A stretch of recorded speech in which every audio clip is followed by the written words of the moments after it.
cross-culturalism, and multiculturalism.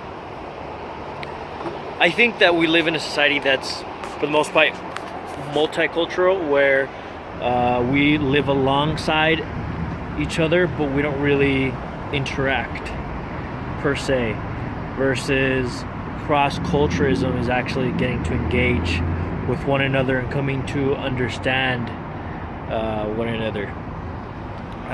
We see that a lot, especially when it comes to politics, where everybody's just, on their own.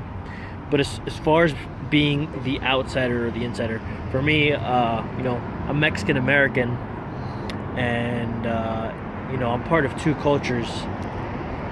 One of them being, Mexican, obviously. So I go over to Mexico, and I'm visiting my Mexican family per se, from my dad's side, and it's just so different because, part of my identity is being Mexican, and all of a sudden I'm surrounded by people who are more Mexican than me.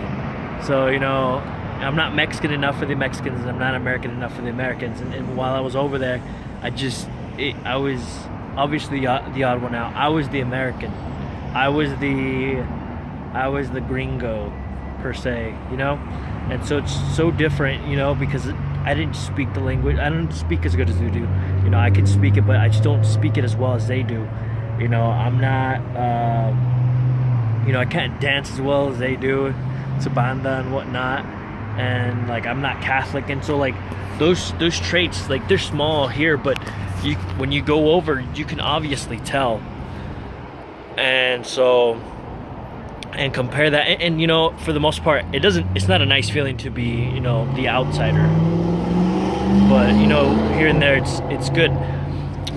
In that situation, I think, even though I knew part of the culture, that's cross culture, because I'm getting to experience more of what I didn't know about. Now, that's my outsider.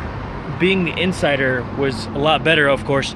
I worked at a middle school, and had a teacher there, a co-worker basically, and her name was Angel, and she was from the Philippines.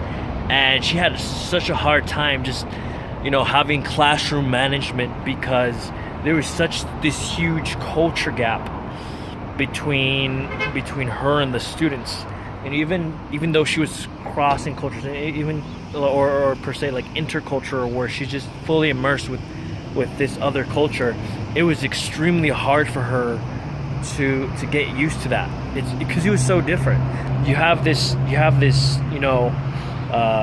culture gap, which not only is she in America, but she's in a Hispanic heavy or minority heavy area, so she has to get used to that on top of whatever she has to get used to. And then on top of that is the age. She's already dealing with an age that is so they like to rebel, I guess you can say. And so there was two types of cultures, age and ethnicity, that she had to get over.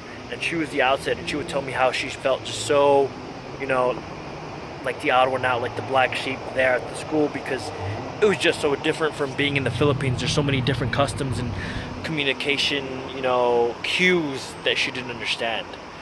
But it just goes to show that, one can learn so much from being, first of all, just multicultural, and then second of all, cross-cultural.